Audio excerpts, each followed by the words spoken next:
이 시기를 얘기한 자료를 보면 그야말로 하루 벌어서 하루 먹고 살았다고 하는데, 그러니까 이때 매니저가 제안하는 게, 야 데이비드야, 좀 멜로딕한 걸 써보자고.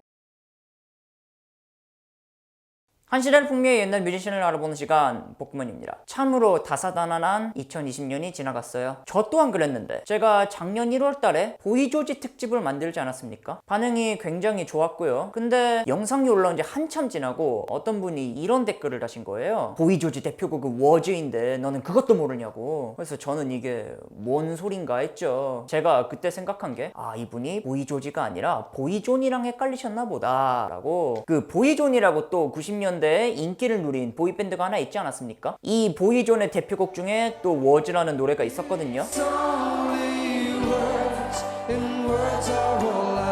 그래서 이거 워즈는 그 보이조지가 아니라 보이존 노래입니다 라고 제가 얘기를 했는데, 알고 보니까 이분이 말하는 워즈는 바로 다른 사람의 워즈였던 거죠. F.R. 데이비드의 워즈였던 거예요.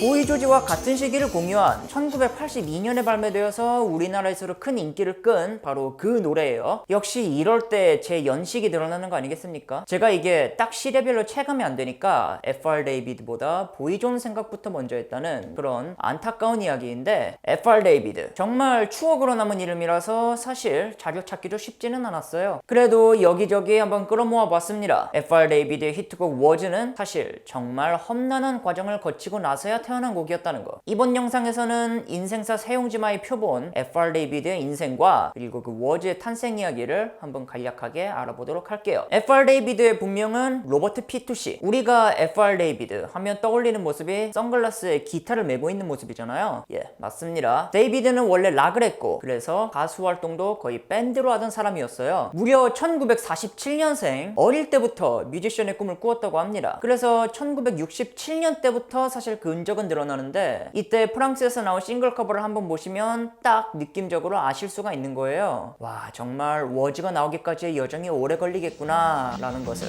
Moi, je suis fanatique de cette musique.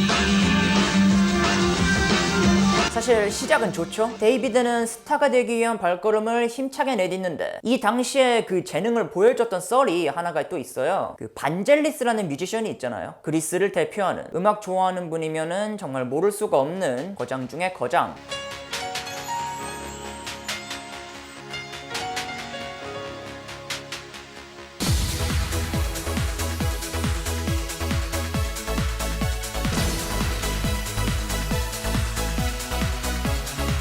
한국인이라면 그 이름은 몰라도 노래는 모를 수가 없는 그런 분이죠. 반젤리스가 1973년에 자신의 솔로 1집을 F.R. 데이비드의 목소리로 채웁니다. 수록곡 10곡 중에 F.R. 데이비드가 부른 곡이 무려 4곡이나 돼요.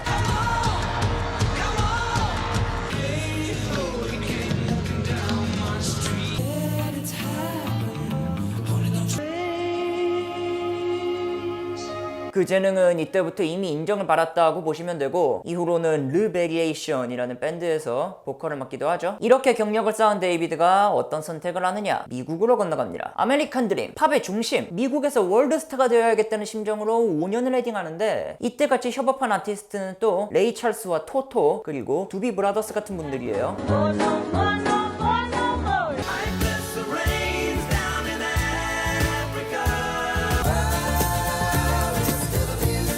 근데 이러고도 못 된다는 거죠. 아메리칸 드림이 실패하고 그 나이는 30이 훌쩍 넘어요. 이 시기를 얘기한 자료를 보면 그야말로 하루 벌어서 하루 먹고 살았다고 하는데, 도리가 없습니다. F.R. 데이비드는 프랑스로 돌아가게 돼요. 그러니까 이때 매니저가 제안하는 게, 야 데이비드야, 좀 멜로딕한 걸 써보자고. 락 말고 사람들이 춤출 수 있는 걸로다가. 그래서 원래 만들었던 곡을 하나 꺼내보는 거죠. 그 우리가 곡 만들었는데 좀 어둡다고 클럽에서 까였던 곡 그거 있지 않냐, 그거를 한번 개조를 해보자. 그래서 음악을 개조하려고 친구 스튜디오를 차를 몰고 가는데, 아 미친, 기타를 놓고 왔네. 데이비드는 락커잖아요. 락커에게 기타가 없어요. 슬픔에 잠길 만한 상황입니다. 데이비드는 친구한테, 야 기타를 놓고 왔다고, 이거 데모 만들 수 있겠냐? 고 물어보는데, 친구는 여기 기타는 없는데 신디사이저는 있다고 답변. 그래서 어쩔 수 없이 신디사이저를 써요. 그리고 나오는 게 바로 워즈인 거고요.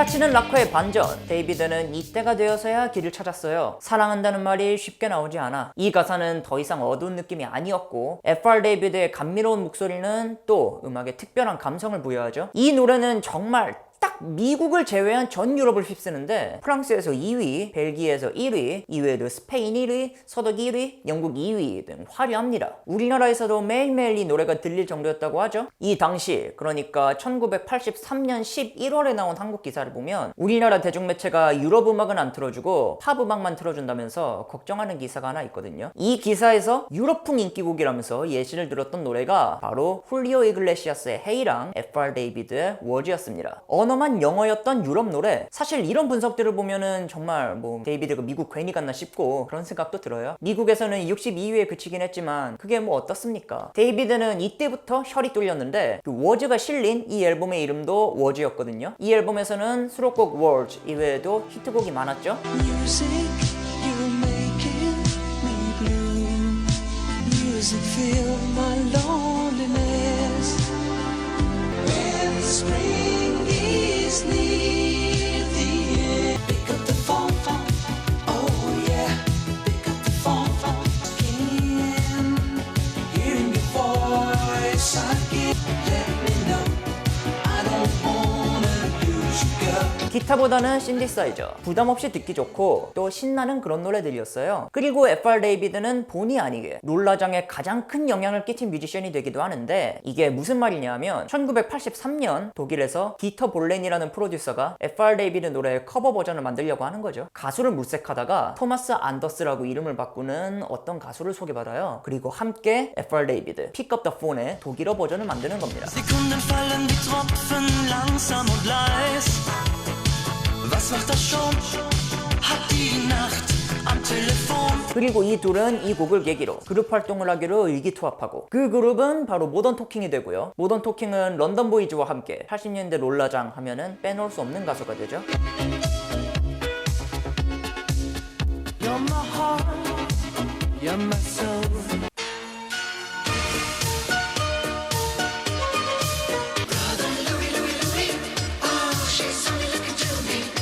근데 막상 데이비드는 이 Pick Up The Phone 커버를 1998년에서야 처음 들었다고. 자기 에이전트가 모던 토킹이 이 노래 커버한 거 알고 있냐 그래서 그때 처음 들어봤대요. 혈이 뚫린 FR 데이비드는 활발한 활동을 보이면서 인기 가수로서의 명성을 이어가는데 이후에 히트곡은 이런 곡들이 있었고요. Want you so bad, I need you. If you think it's worth it, don't really feel so good.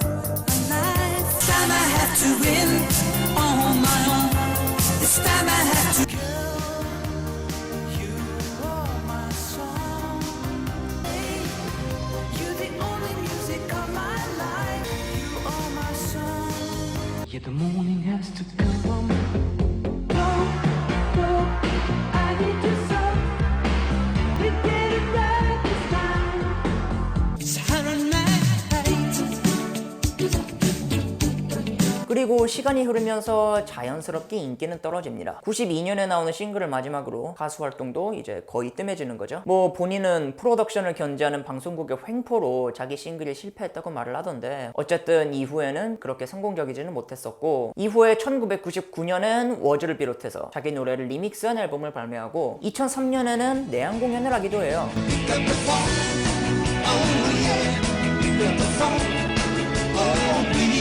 I need your voice again. Give me the voice again. Don't go. I need you so. Oh baby, don't you give up on my love.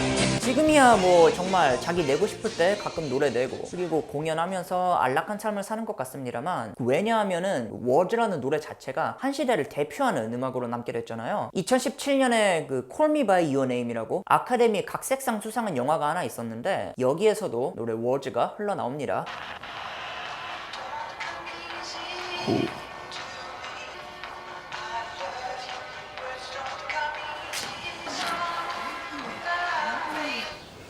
영화의 배경이 1983년 이탈리아니까 당연히 나올만해요. 하지만 이 영화는 워즈라는 곡을 더욱 현명하게 사용하는데 이게 내용이 한 소년의 동성애 그리고 첫사랑을 다룬 내용이거든요. 그러니까 워즈의 가사, 즉 사랑한다는 말을 꺼내기 어렵다는 그 말이 주인공의 심정을 대변하는 수단이 되는 거예요. 스포일러가 될 수 있으니까 더 말은 줄이겠지만 어쨌든 이 영화는 전 세계적으로 호평을 받으면서 많은 분들이 관람을 합니다. 그래서 데이비드가 말하길 이 영화 덕에 또 로열티가 많이 들어왔다고 하죠. 근데 또 영화는 안 봤다면서 껄껄 웃습니다. 모던 토킹 때부터 뭐 굉장히 마이웨이가 확실한 분이 아닌가 그런 생각이 드네요. 본인 말로는 자기는 지난 노래의 업적보다 앞으로 자기가 만들 노래들이 더 흥미롭다고 그런 얘기를 또 했어요. 한국 나이로 올해 75, 나온 지 40년이 다 되어가는 워즈와 FR 데이비드의 뒷이야기를 알아봤습니다. 소개 부탁하고 싶은 뮤지션 있으시면 언제든지 말씀해 주시고요. 좋아요와 구독은 정말 감사하게 받도록 하겠습니다. 감사합니다.